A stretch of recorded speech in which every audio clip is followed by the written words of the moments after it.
خب سلام، توی این قسمت میخوام پروژه جنگویی رو که بالا آوردیم یه سری API واسه لاگین و get all note و اینا بریم چی کار کنیم با create note بیایم توی فلاتر در واقع فراخونیشون کنیم و اون نوت ها رو مثلا بگیریم یا لاگین کنیم و اینجور چیز. خب من یه دونه پوشه لاگین میسازم و این همین میخوام یه کنترلر بذارم و من فولدراشو میشه کپی کردم ویو در واقع چیزشو من میخوام لاگین ویو اینم لاگین کنترلر. اوکی خب این از این توی لاگین کنترلر من میخوام یه توکن داشته باشم که اول کار مثلا هیچی توش نیست. اوکی و حالا فانکشنش رو دوباره درست میکنم فعلا به این فکر نکنیم. توی ویوش هم من میخوام چیکار کنم توی اینا اول اسمش هم عوض کنیم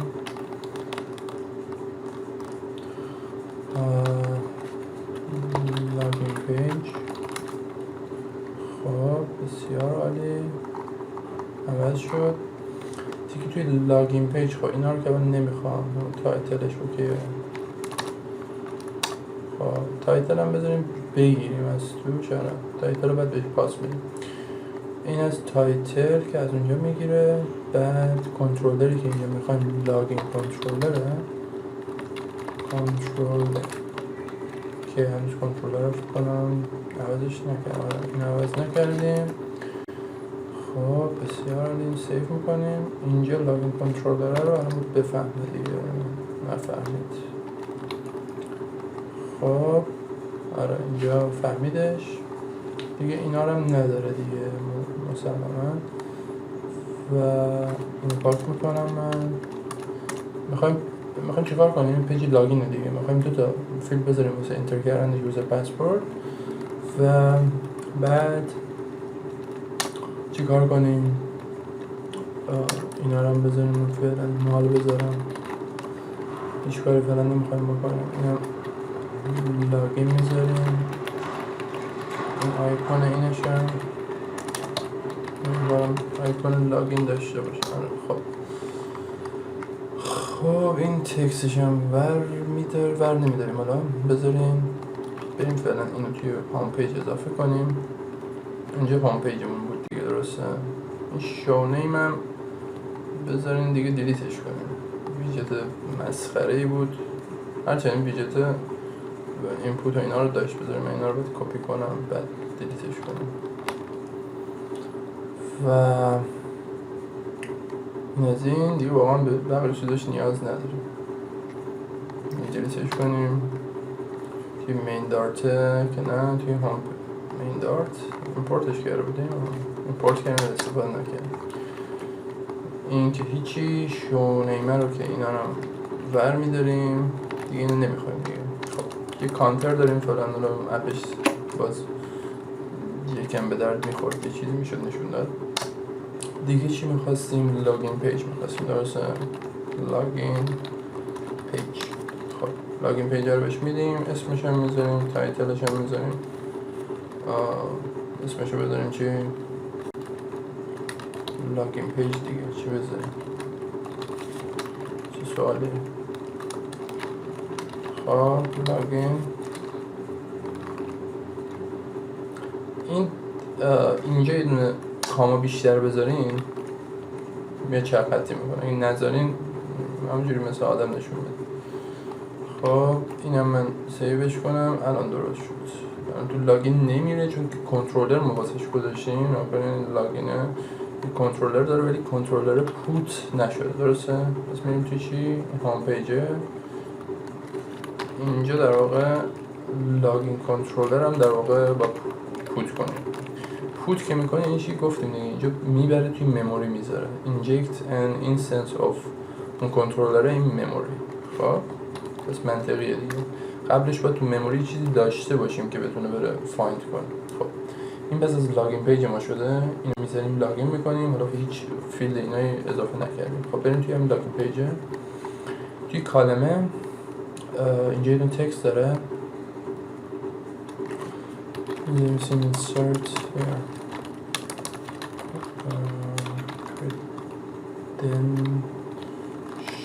credential، فکر کنم همینجوری بود، credential and then tap on login button.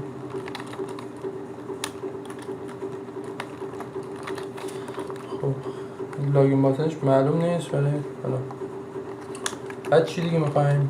یه دونه فیلد میخوایم، تکست فیلد میخوایم که اینجا آن چیجمون رو بذارین. آن چیج میشه حالا عوض کرد. حالا اینو بذارین کارش نداشته باشیم. دو تا تکست فیلد بعدا میذاریم، بذاریم دو تا تکست فیلد واسه که با پدینگ هم ربط شده باشه. اروراش نمیدونم واسه چیه.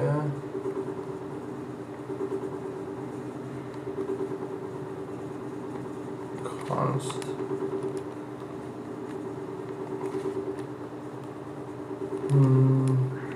دقیقا رو نفهمیدم اروراش چیه.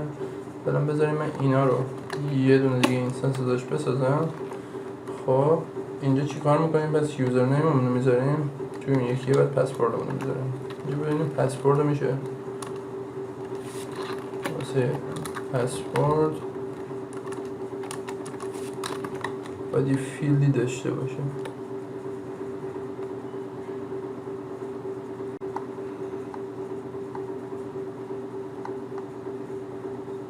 کیورد تایپ فکر کنم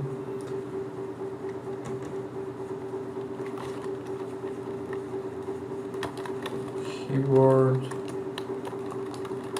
تایپ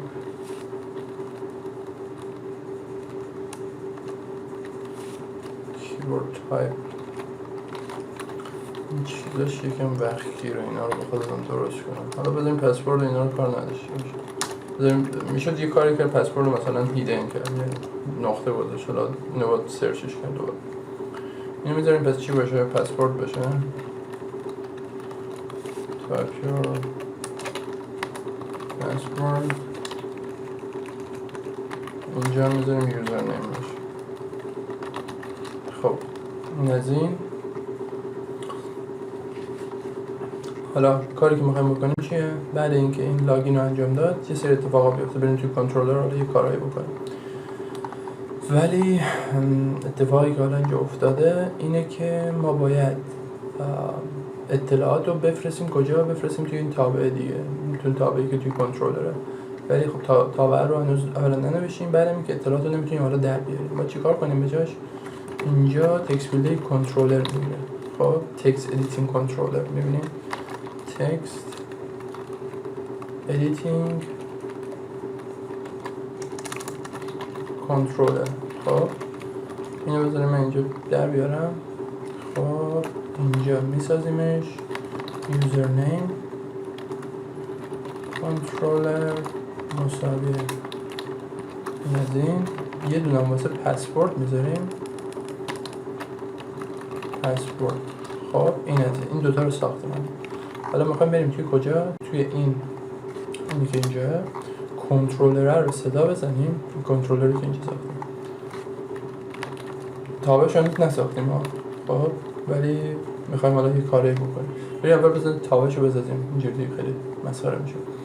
اینجا میاد چیکار میکنه؟ یه دونه تابع میگیره تو لاگین. خب دف میگم توکن، مثلا توکن بزنیم حالا وید بذاریم لاگین میکنیمش.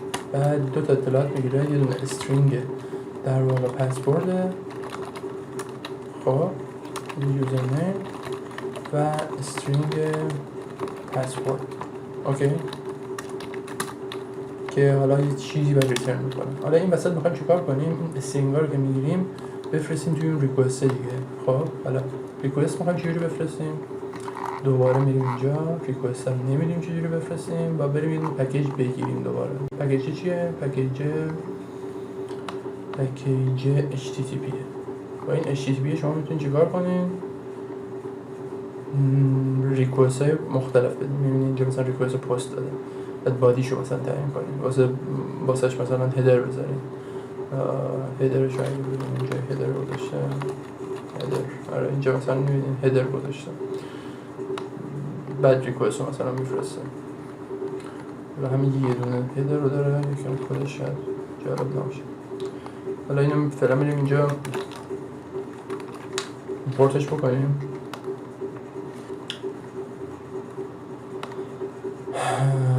اینجا pub.dev دیگه HTTP رو سرچ کنیم خودش واسهتون میاره.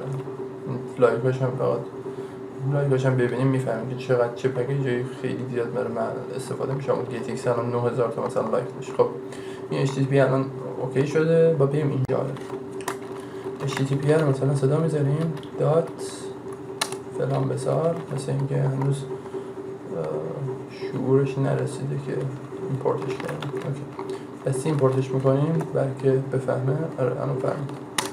خب HTTP دات بدین URL اول درست کنیم. قرار به کدوم URL درخواست بدیم؟ میخوایم توکن بگیریم به این قسمت ریکوست پست هم میخوایم بدیم، درسته؟ پس اینو اینجا اول میذاریم، به این قسمت میخوایم ریکوست بدیم، این URL مونه. بعد حالا میخوایم چی کنیم؟ HTTP پست کنیم، URL بادیش اینه فلان بسار. خب پس اینم من یه کپی ازش میگیرم اینجوریه. خب اوکی اینجا بسیار عالی. این از این. حالا اینجا میگه چی؟ اویت یعنی چی؟ یعنی این تابع آسینکرونوسه، یعنی این سینکرونوس داره اجرا نمیشه و ممکنه طول بکشه و باید آسینکرو در واقع صدا بزنیم که بتونیم از قابلیت اویت کردن روی کدا استفاده کنیم. اویت یعنی چی؟ اینا کنیم اگه این الان نباشه خب کد رام میشه. اینم بعد میتونیم برداریم کد مثل قبل اوکی میشه، ارور نمیده. ولی اتفاقی که میفته میاد روی HTTP رو تابعش رو صدا میزنه، سری میره خط بعدی. اوکی ولی خب این کاری که اینجا داره انجام میگیره داره یه ریکوست پست میزنه و بعد ریسپانس میاد واسش. خب این عملیات طول میکشه چون که توی شبکه داره اتفاق میفته و حتی با اینکه توی لوکال هاست داره اتفاق میفته ولی بازم کنده. خب و به اون سرعتی که داره CPU کار رو انجام میده نیست و اگه ما اویت نکنیم خب این سریع این کد رو رام میکنه و میره بعدی. ولی ما نیاز داریم که وایسیم منتظرش بمونیم تا ریسپانس رو برگردیم. بخاطر همین این تابع میشه آسینک و ما نیاز داریم که این ریکوست رو واسه این ریکوست ثبت کنیم. خب این از این. پس HTTP پست به کدوم؟ به این URLی که اینجا گذاشتیم و یه سری بادی داره. و اون بادی چیه؟ بادی یوزر نیمه که اینجا گفتیم کی قرار بده بهش پاس بدیم یوزر نیم.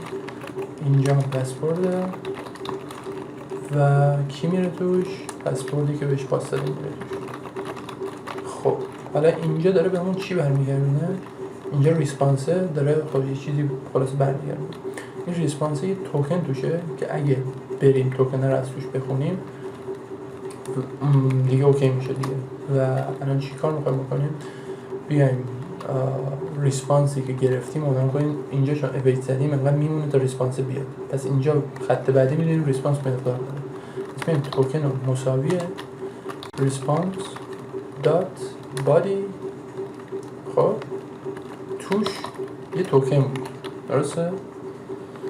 این بادیه یه استرینگه، اینو با پارسش کنیم. فکر کنم باید پارسش میکردیم. ریسپانس بادی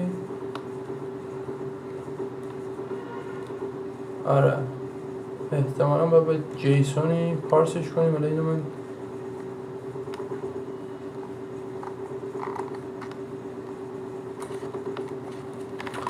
how read data from body response. اینا همینو باید فقط خب دیکودد. بسیار بینگ نمیخوره انقدر سر راست همیشه بگه. این جیسون رو باید ایمپورت کنیم. import library convert فکر کنم. خب این واسه ما دیکود میکنه الان مقدار رو و اینجا ما از دیکودد شدهش در واقع استفاده میکنیم، توکن رو به دست میاریم و همه چی به خیر و خوبی تموم میشه میره. و حالا من اینجا میام چیکار میکنم؟ اینجا میام کنترلر رو در واقع کنترلر رو صدا میزنم، ولی با این تفاوت که اینجا دیگه خود فانکشن رو پاس نمیدم. چی رو پاس میدم؟ اینجا اینو برمیدارم، بازش میکنم، آمپرس که شد، میام کنترلر رو صدا میزنم دات لاگین.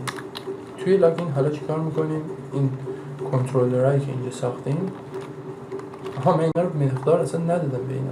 این کنترلر اول رو میکنیم توی این میکنیم که در واقع به این مقدار میدیم و اینجا هم واسه این یکی تکست فیلد کنترلرش میشه پسورد کنترلر. حالا این پسورد کنترلر ها مقدارهای تکست فیلد رو دارن و موقعی که ما روی دکمه لاگین کلیک میکنیم، خب یوزرنیم کنترلر اگه بزنیم دات تکستشو که بزنیم مقدارشو بهتون میده. دات تکست استرینگ اینجا ارورش بنابراین چیه؟ ولی پسورد هم همین کارو بکنیم دات تکست رو بزنیم همه چی اوکی میشه و الان اون کد داره کار میکنه. و اگه ریکوست رو بزنیم میذارم سینا رمزش 1 2 3 لاگین رو که انجام بدیم، امیدوارم که ارور نخورده باشه. خب اینجا اوکی بوده. خب داره ارور میده بهمون string is not subtype of rx string. اوکی خب آره درسته. فکر کنم اینجا که داریم توی کنترلرش اینو مقدار میدیم داره به مشکل میخوره. بذاریم من اول پرینت کنم ببینیم که اصلا کجای کاری. توکن رو میبینیم به ما میده، توکن گرفته شده. فقط موقعی که داریم مقدار رو میدیم باید توکن دات ولیو بزنیم مساوی اون قرارش بدیم و بذاریم پاس کنیم برگردیم فقط اینجوری باید مقدار بدیم. این توکنه چون متغیر معمولی نیست، خب ولیو باید بذاریم یا اینکه چجوری مقدارش بدیم که اینجوری مثلا مقدارش بدیم، اینجوری هم مقدار بدیم اوکی. خب الان من دوباره بزنم اوکی میشه، ببینید ارور نداره.